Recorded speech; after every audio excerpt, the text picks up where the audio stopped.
Hey everybody, I'm Jay Scherr with Jay Scherr Business Consulting. We help entrepreneurs, business owners, and other leaders maximize their potential, build rock-solid foundations for their businesses, and create more freedom in their lives. And you've joined Business Minds Coffee Chat.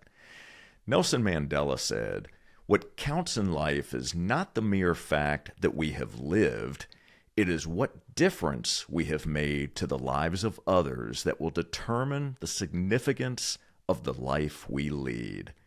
On today's episode, we talk about making a difference, overcoming adversity and building resilience, succeeding in life and business, giving back, creating a legacy, and more.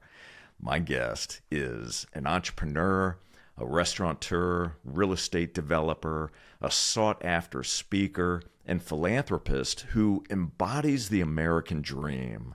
From growing up in Liberia in West Africa to escaping the Civil War there at the age of 13 to immigrating to the United States, this amazing woman has become a highly successful entrepreneur. She's been named to Ebony magazine's Power 100 list, NJBIZ's Best 50 Women in Business list, the 2023 Fast Casual Top 100 Movers and Shakers list, and was the recipient of the Faces of Diversity Award from the National Restaurant Association Education Foundation. She's been featured in Forbes, Business Insider, and other media outlets. Please welcome the woman who lives the adage, "Don't let the little things weigh you down. Instead, let them be stepping stones to your success," Adenah Bayoh. Adenah, it is so great to see you. Thank you so much for being here today. Thanks for having me, Jay. It's my pleasure. Well, Absolutely. it is my pleasure as well, and I'm excited about our conversation today. So let's dive right in. I thought a good starting point for us would be for you to share with all of us what your favorite thing is about yourself and why.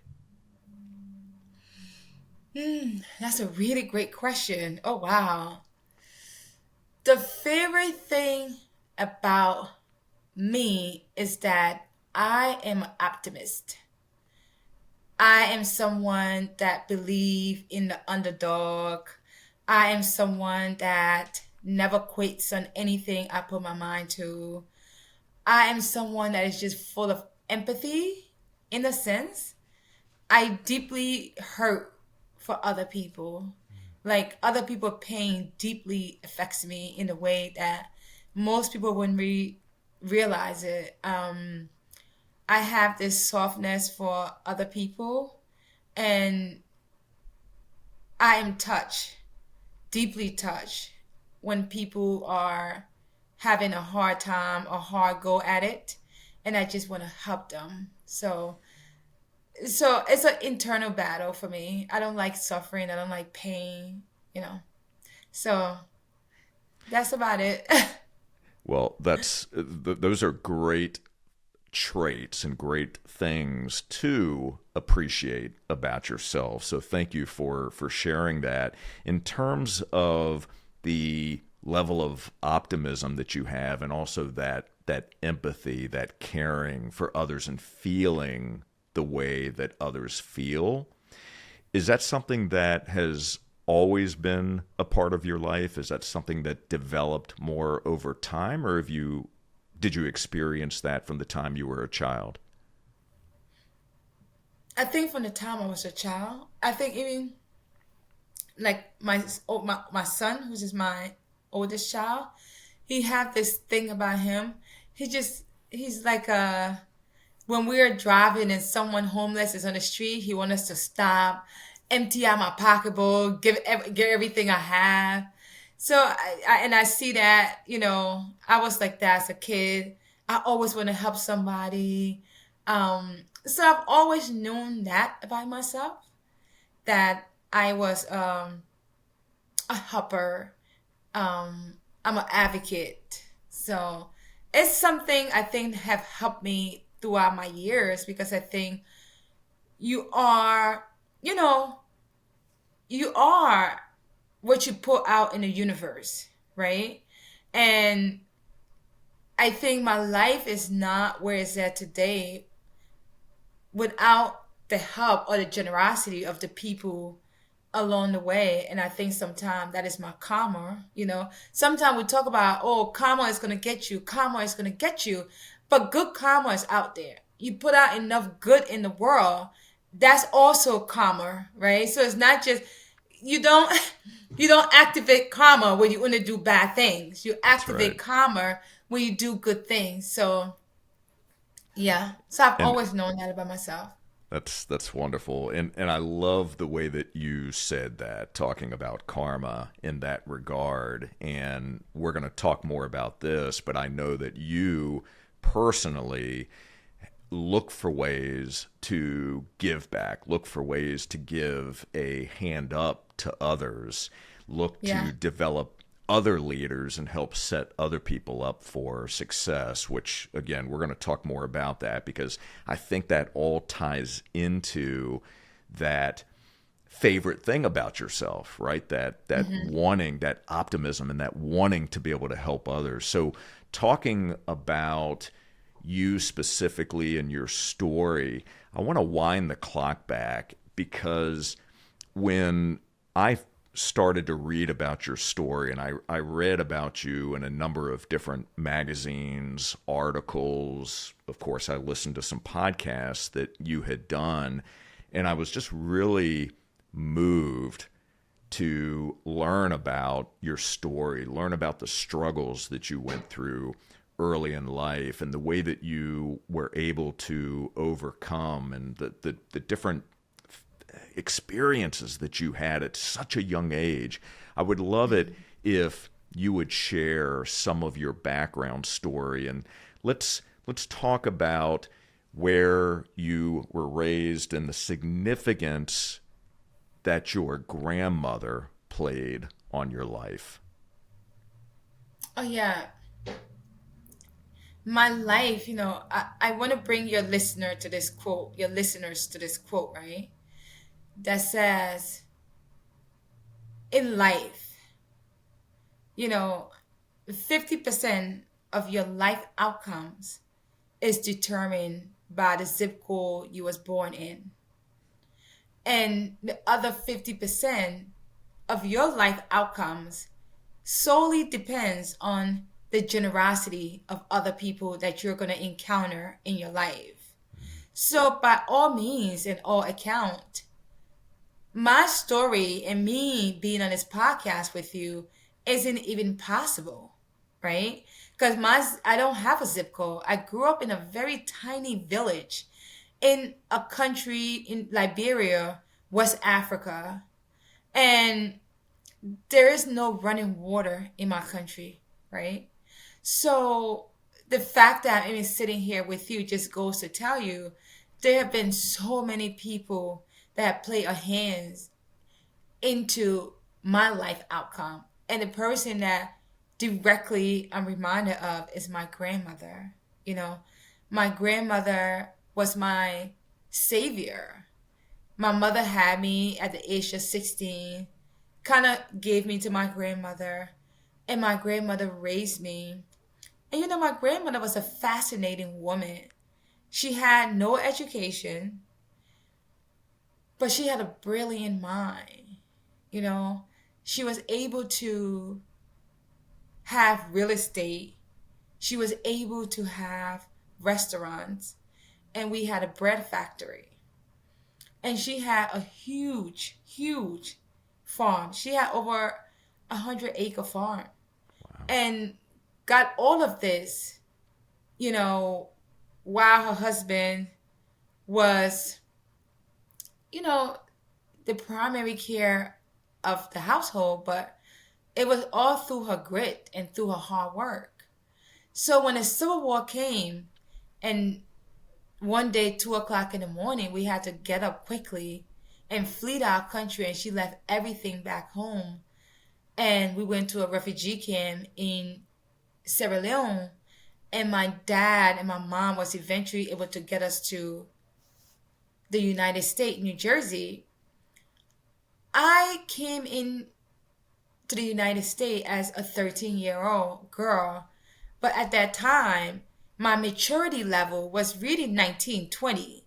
Because the Civil War started when I was about 8 years old. So between 8 and 13, I had went through 3 different countries, stayed in 3 refugee camps, stayed with families until I eventually came here. So my maturity was just very intense because I had experienced life at such an early age and I knew so much. So when I got here, I was just ready to go to work because my whole life up to that point has been working. So Either working, I wanna hit the pause button here for just a moment because there's a point here that I want you to speak to that many people who are listening to this right now would have no idea.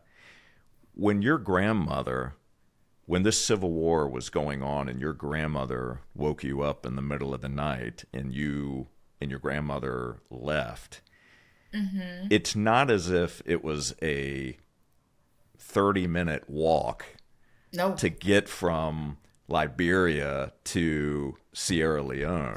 Talk Yeah. about that because that is a significant feat in and of itself. Yeah.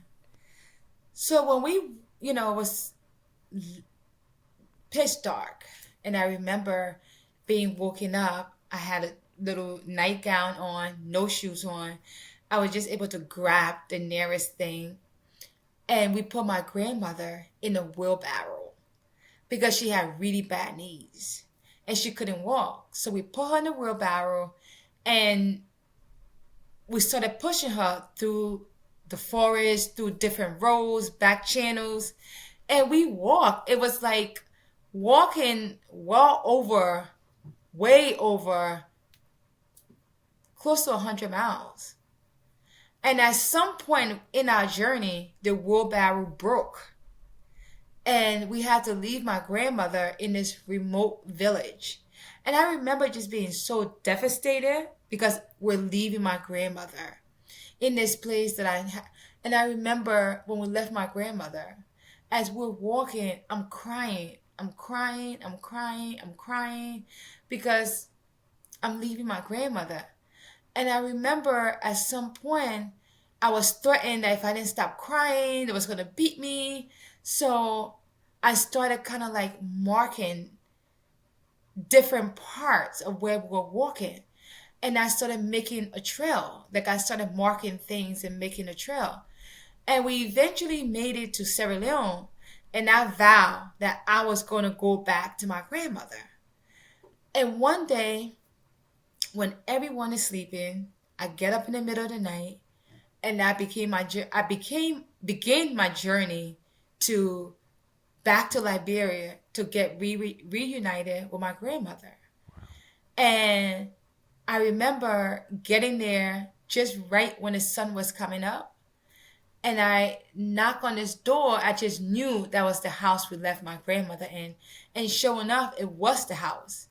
And my grandmother came. She was like, who came? Who did you come with? And I said to her, no, I came by myself. And she was so frightened. Like she was so scared. She was like, you could have gotten killed. Someone could have done really harm to you. And I just remember being so happy because I was seeing my grandmother again. And I remember she was saying to herself, oh my God, you're a dangerous little girl. I got to keep you close. And we went back together to Sierra Leone. And yeah, that was our journey. So before you made the decision in the middle of the night when you went back, you followed the trail that you had created, looking for those markings, and you found the house where your grandmother was located. How long had it been since you had last seen your grandmother? So you ended up leaving your grandmother, and you carried on to Sierra Leone. But how long was it before you went back to Like get your 3, grandmother? 4 weeks. 3 weeks. Okay. Not long.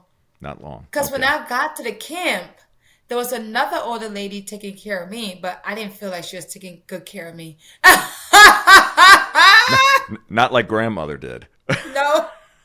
I was like, I'm out of here. Oh my gosh. She So, was so not nice. uh, well, was there any?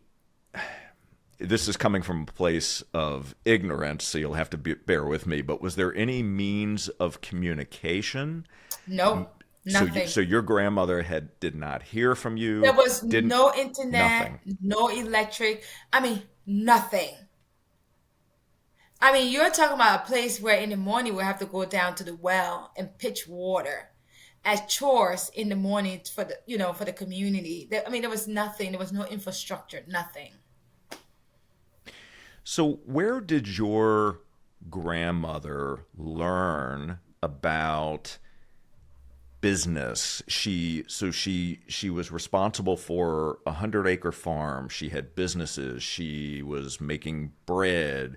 Different things were going on. Where did that knowledge come from? Was that something that was passed down from her parents, her mother? You know what? I think it's survival. I think a lot of the women in Africa just knew how to do business. It's just sort of you wake up, you have to take care of your kids, you have to take care of your family. And they were either selling, if you ever been to Africa, I think you should take the trip. You go to the marketplace. It's women, the bustling, the hustling. They're selling you peppers, they're selling you vegetables, they're selling you rice. It's just a natural thing in Africa to that is our job. We don't have 9 to 5. What we have is entrepreneurship. What we have is the marketplace. We're either braiding hair, we're either selling you goods. I mean, we're either making things and selling them. We are the economic engine of Africa. So and you mentioned that your grandmother had restaurants. Was Yeah. she well known in that area for Oh yeah. her ability to cook for a specific dish? Were people coming to her places because she was just so widely known for doing this particular thing? My grandmother, I'll tell you one quick story. When my grandfather died, my grandfather family tried to take her land from her. Because at the time in Africa, as a woman, you can inherit our own land. And when his family tried to take her land from her, she put up a fight. And she said to me, I just didn't fight for me. I fought for other women in this village that husbands are going to die and they too need to own their property that oftentimes their husbands contributed nothing to. So she fought them and she kept her land. And so my grandmother was widely known in our village. I mean, even now, if you go in our village and you say your name is a Veskinda, I mean, the respect that comes with that is unbelievable. She was just a very sharp woman. Very mild, very soft-spoken, but very intense. So as you think about her today, what are some words that come to mind as you visualize your grandmother and you think about her in your heart and all that she meant to you? What are just 3 or 4 words that immediately come to mind for you? For me, the first thing is she was very soft with me. She was very gentle. She was very kind to me. She was very extremely kind to me. And she loved me, like loved me deeply. She was very like about business. She was a worker. She was a hard worker and smart as a whip. She would do math in her head. God. And yes, which is very rich. I used to think my grandma was rich. Love that. That's amazing. So let's go back then for a time when you're now in New Jersey in the United Yeah. States, and you mentioned Yeah. that when you came here that you were very mature for Yeah. your age because of all the experiences that you had been through and what had transpired in your life up to that point. So take us forward from that point. You're starting to become adjusted, if you will, to life in a whole new country. What was that experience like for you, that adjustment of going from where you were to where you are now in New Jersey? I would say I was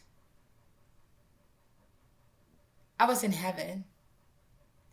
The United States was my heaven, if I was to describe it. Whatever heaven is, I haven't experienced it. But I find life to be so beautiful when I got here. It didn't matter. I was just so I was in such deep gratitude. I was in such deep gratitude. I mean, and I just knew I was in a land of opportunity. And I just knew that if I opened myself to all of the possibility, that if I went to school and if I embraced this country, that this country will also embrace me.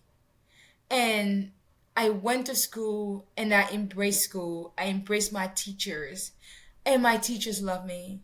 I'll tell you a quick story. Between the last time I saw a classroom that I officially remember when I was in Africa, I think I was in like the second or third grade. Up until when I came here, I had saw no classroom. Not even in the serious sense. And when I got here, I was 13. They put me in the seventh grade because of my age. Without giving me any tests, and I remember my first day of seventh grade, I was so confused. I was so lost. I didn't know what was happening around me. And my teacher, Miss Broke, recognized that. One day, as the class is leaving, she tells me, Adenah, I need you to stay back. And when I stay back, she sort of asked me, she said, I'm going to write something on the board. Can you please tell me what I'm writing? And sure enough, whatever she wrote on the board, I did not know it. So she said, I tell you what, I'll make a pact with you.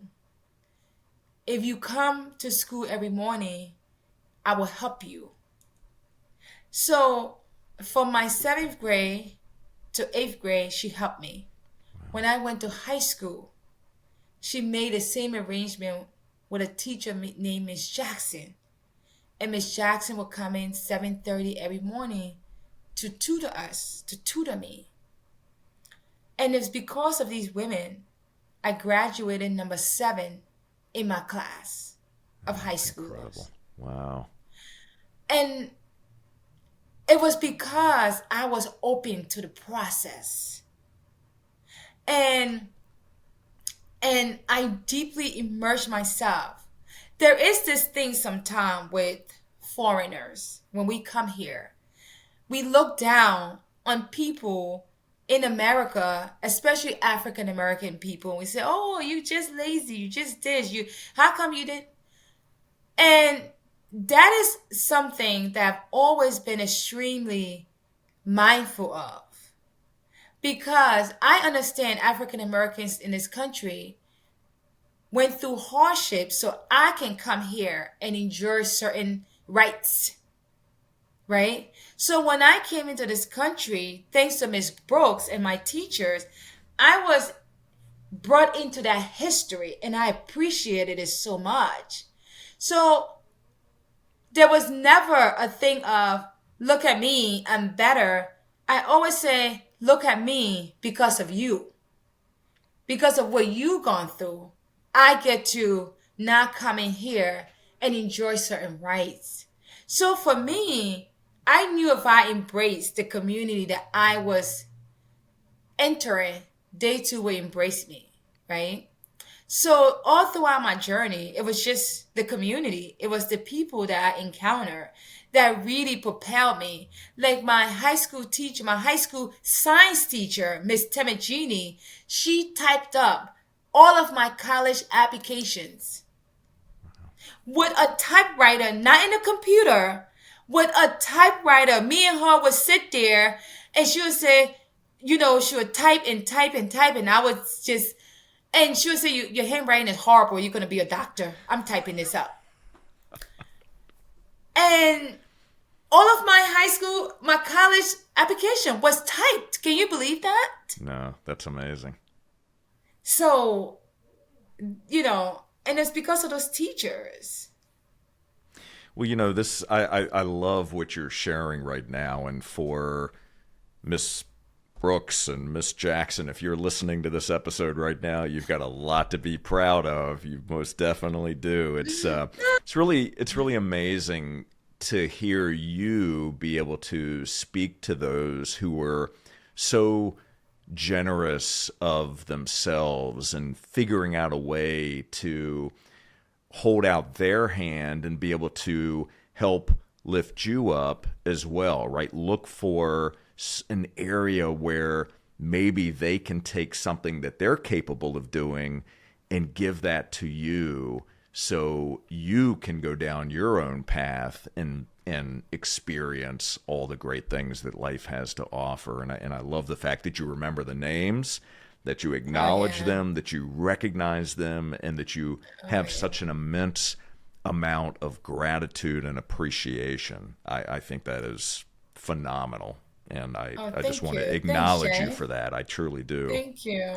Absolutely.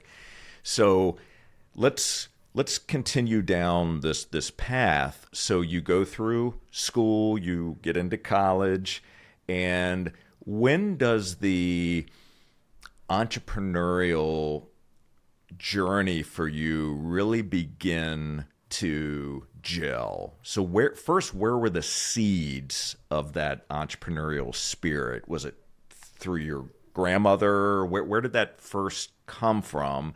And then what was the very first thing that you did to really begin to experience what entrepreneurship can mean? I think I was born into it. Like, Malcolm Gladwell talk about the 10,000 hours. Yes. So everything to me was a business, everything.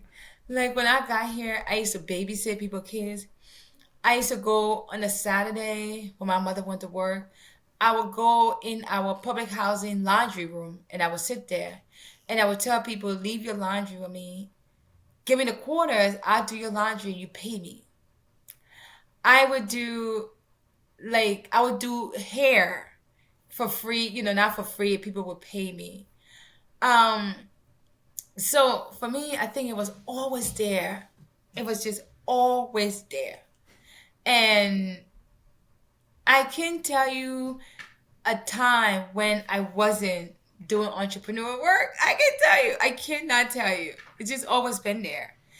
When I graduated college, I bought my very first 3-family home. I live on the first floor. I rented out of 2 units, right? And it's just always been there. And soon after, I started buying up homes, So even when I was working, I was always doing something entrepreneur on the side. Yeah, that is so fantastic. So at this point, when you graduated college and you purchased your first piece of property, your first building, were you surrounded by other entrepreneurs? Were you in an entrepreneurial community or perhaps a mastermind group, or were you meeting with mentors? No.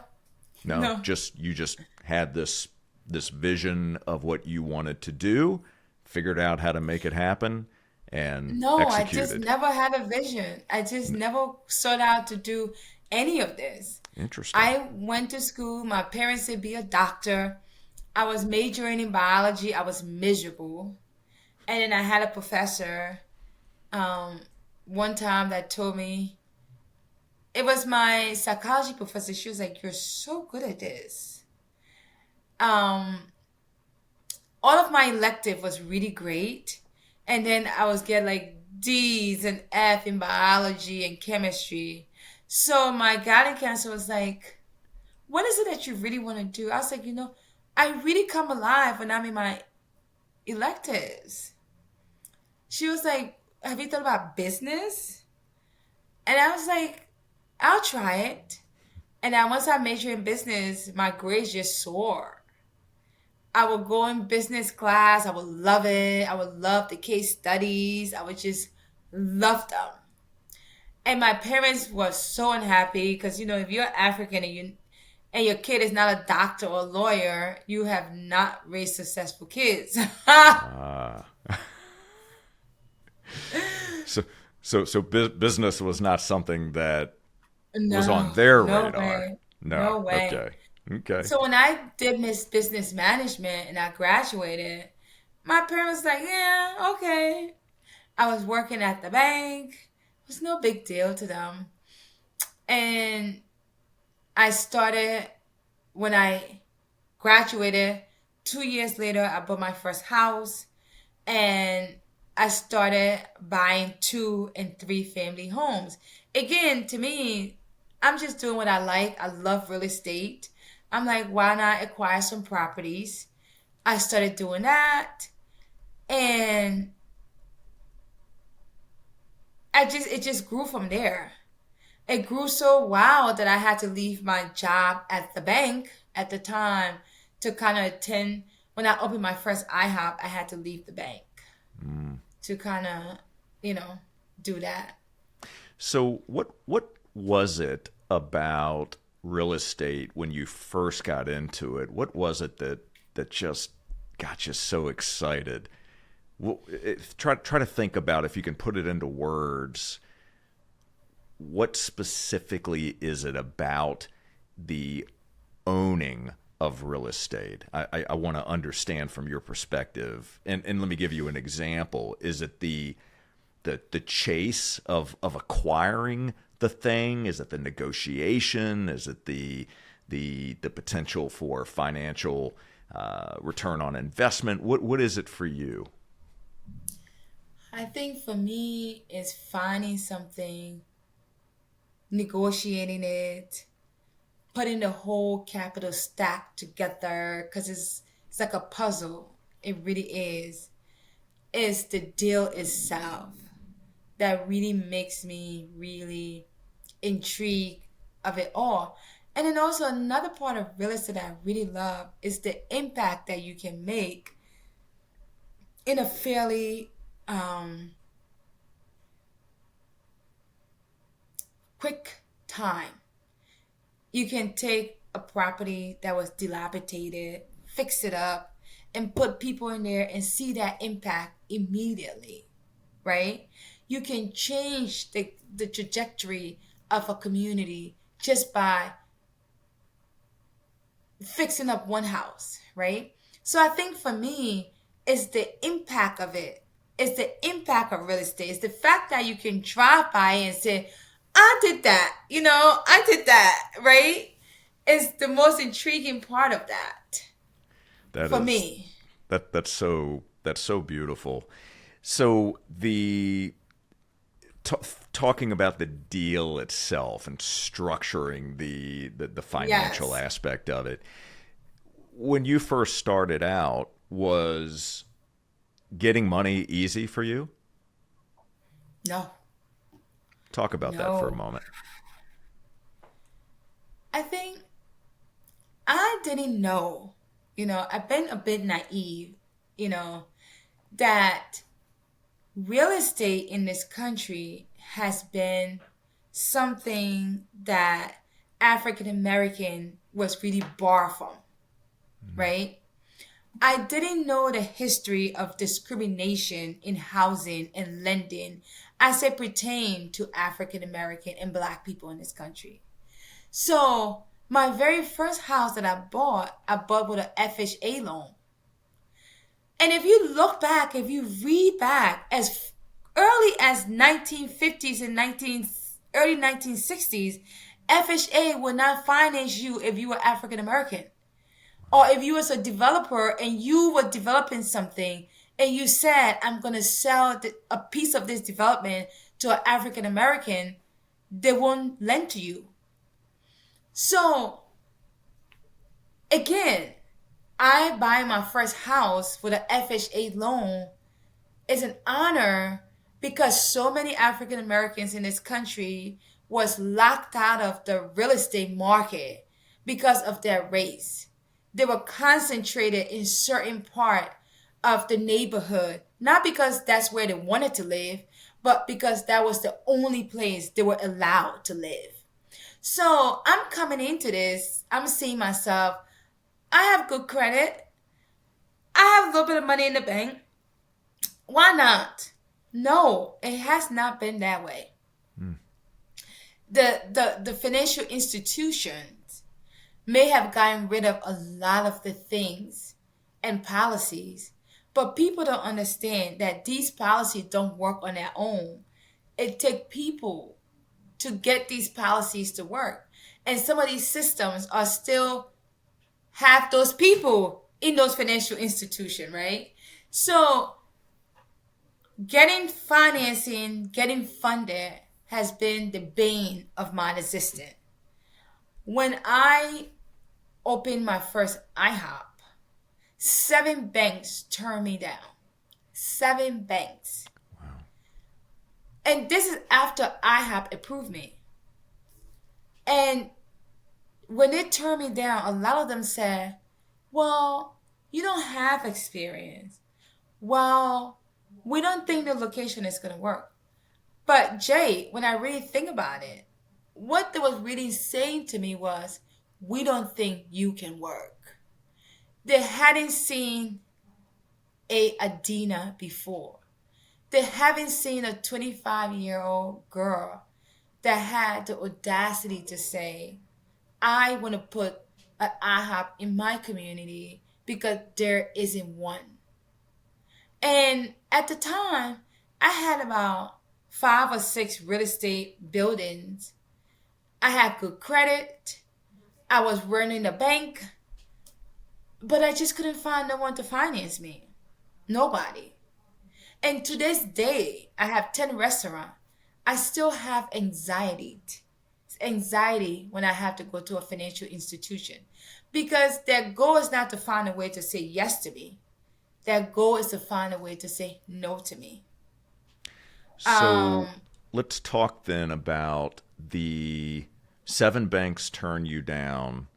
The eighth bank said yes. Yeah. Why did the 8th bank say yes? What was different about that particular situation? How were you any different at that 8th bank? So I tell you 2 things.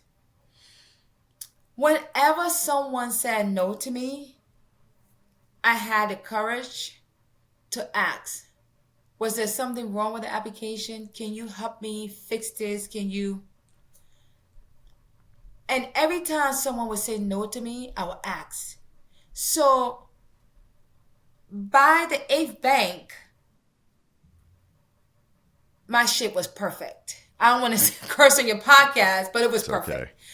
But the reason why is after 2 years of being an IHOP approved franchise, I couldn't get a bank to finance me. So IHOP called me and said, hey, what's going on? You are going to owe us some money soon. And I said to them, look, listen, I'm pouring, tears are coming down my eyes. I'm like, I can't find no one to finance this deal for me. So they said, what do you mean? You are an approved IHOP franchisee. Why not? And sure enough, I explained to them what was happening. They said, okay, let's make some calls. They called GE in Arizona, and I'm in New Jersey. And at the time, I guess GE wanted to do some business with IHOP. It was called GE Franchise Finance. And IHOP said to them, we have this franchisee in New Jersey that is doing, IHOP. If you guys can work with her, we'll really appreciate it. So by the time they called me, my stuff was on point. They had something to prove. It was a perfect marriage. And they approved the loan within 30 days. They gave me $2.5 million, but they only financed, I think, 1.8, 1.9. So me, my aunt, everybody had to liquidate our 401k plan to come up with the rest of the money. But, it's hard, it's difficult, but it was worth it. It's worth it. What a fantastic story of, you had mentioned this about your grandmother, but as you're telling me the story, I'm thinking about you in terms of grit, in terms of resilience, in terms of belief in yourself, belief in what you're doing and why it matters so much. Yeah. And that never give up attitude. And something else that you did that I really appreciate is each time you were turned down, you looked for the lesson in this. What could I have done differently? What did I either miss on my application, or what could I have done that would have gotten us from a no to a yes? That desire to want to learn so you can then ultimately get to the eighth bank and to the yes that you needed to start this journey of yours in the franchise business. And I think it's really remarkable because it's a testament to the fact that when you want something badly enough, when it means that much to you, you will find a way. Right. Everything is figure outable. It's a matter of finally connecting the dots. And you've done that. And obviously your journey isn't over, right? You've had some great successes, but you continue to look for ways to expand and to give back and to build new communities and to pour into people. And I just think it's such a fantastic story and a great example for many of us. I know that plenty of people that are watching and listening right now are not only inspired by your words, but inspired by your actions and your tenacity. So first, I want to thank you for that and for sharing this part of the story, because it's an important part of your journey. Oh, thank you. Absolutely. So today, you have multiple restaurants and you've expanded beyond the initial brand that you were franchising with. So you have some additional restaurants that you've opened up. Talk to us about the people aspect of the business that you're in. I want to hear from you what it's like for you to surround yourself with people who are not only hardworking, but they're looking for a way to sometimes make an impact. Sometimes they're just looking for a way to be able to be able to pay, the everyday living expenses, but they're also wanting to learn and to grow themselves. So talk about that aspect, the humanity side of what you do. Yeah, I think the restaurant business is made of some really hardworking people, and I am inspired by them daily. And for me, I want to build my company around the people that work for me. I want to help, especially women. Right now, in all of my store, I have about 90% of people in the leadership position are women. I think women, when given the right environment, given the right opportunity, can do phenomenal, fantastic work. And I just want to highlight them, especially women of color. I mean, the deck are stacked against us in many ways than not. And I just want to be in a place where I can lighten that load a little bit. You know, oftentimes the struggles that we are experiencing is not our own struggles. It's generational struggles. True. And, I never judge. I never judge. I look at it from a lens of what have happened to this person that this is their predicament today. You know, for every cause, there is a reaction. And when I see someone going through pain or someone going through something, my immediate thing is, what was done to that person? Or what happened to you? Right? And I want to continue on that journey of like giving people chances and giving people opportunity to fully express themselves and fully give them the agencies to be themselves, right? And create an opportunity where people can grow with this company. I wanna I wanna build something that stand the test of time. I want to look back and say, wow, this is something I did. And most days I get it right, but sometimes I get it wrong too. And those are the days that I want to learn. I want to be a better person. So for me, it's been this journey of self discovery. It's been this journey of really being in a space that understand that if I'm gonna grow, there is no elevator to level of success. There's only the staircase, right? And there is no shortcuts. I have to take the long road to success, including all of the stairs. That's a powerful point. I look around today, Adenah, and social media is just littered with offers, shortcuts, hacks, ways to get wealthy, to be successful, to have a thriving business in 30 days, or, follow this formula and invest however many dollars and I'll show you the way.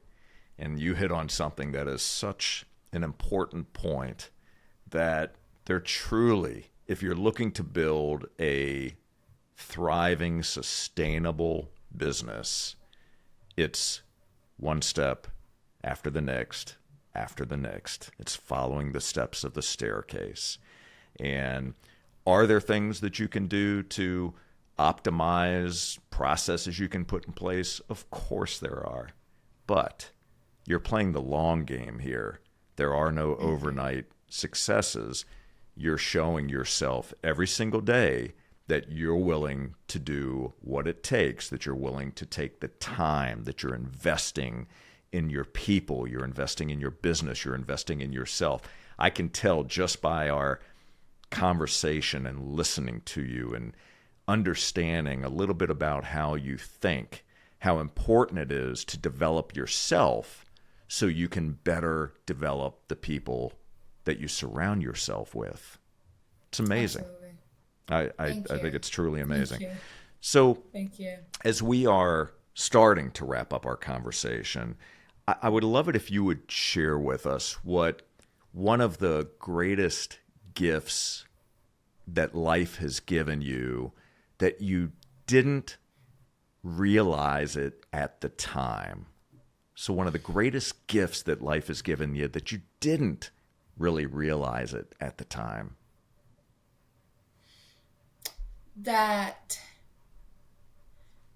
me being born into poverty was a curse. That my early hardships were why me? But as I continue on in life, that for me is the greatest gift because I was able to form this muscle of figure it out muscle. I can rub two pennies together. I can weather the shit out of some storm. I can look at things from a very creative way. And I don't think I would have been that person had it not been for my early upbringing. You know, if I didn't experience the war, if I didn't experience the personal trauma, if I didn't experience certain things, I don't think I'll be this person sitting here today with you. I'm right there with you. I believe that. So if you had an opportunity today to be able to sit down with any one person, whether they're still with us or no longer with us, and you could ask that person only one question. First, who would the person be that you would want to have the conversation with? And what is the one question that you would want to ask? I've always been a huge, huge fan of Oprah Winfrey. I have always loved the fact that, you know, she built herself up, but constantly have been able to remain relevant and yet very respectful of her history. So if I was to sit with one person today, I would sit with Oprah Winfrey. And the one question I would ask her is, how does she feel when she's been interviewing all of the great heroes of our generation? Nelson Mandela, Maya Angelou, Barack Obama, Jay-Z, Beyonce, everybody. What was that like for her as an interviewer? Great question to ask. My guess is she probably would say something along the lines of the same way that Jay feels right now interviewing you, Adenah. How about that for a response? Thank you. Absolutely. I love that question. So before we wrap up, I would love it if you would give all of us, our audience and me, a challenge. What would you challenge us to do? I would challenge anyone, including you, Jay, that's listening today, to have more empathy for the things that you don't understand. I would challenge us to really, really ask ourselves the questions of, instead of saying what's wrong with you, ask the question, what happened to you? Great question to ask. Yeah. Thank you for that challenge. And Adenah, I want to thank you so very much for joining us today on Business Minds Coffee Chat. I have thoroughly enjoyed this conversation. I've enjoyed the opportunity to get to know you a bit, understand your heart, and really understand a bit more about the way that you think and your perspectives on the world. You truly are a remarkable human being, and I can't wait to see where your journey continues to take you. So again, thank you so very much. I'm grateful for you. Oh, you and me both. Thank you so much. Can't wait for this go. It is my pleasure. And for all of you, thank you so very much for watching and listening. And I do have a quick favor. Would you please take a moment to subscribe, rate, and leave us a review? Let us know what you thought about this specific episode. And if you could do that on Apple Podcasts, that would be wonderful. That goes a long way in helping us expand our reach and attract incredible guests just like Adenah. And to enjoy more episodes, all you need to do is visit jscherbusinessconsulting.com, click that podcast button, and until next time, keep learning, keep growing, and keep doing the work to reach your potential. Take care, everybody.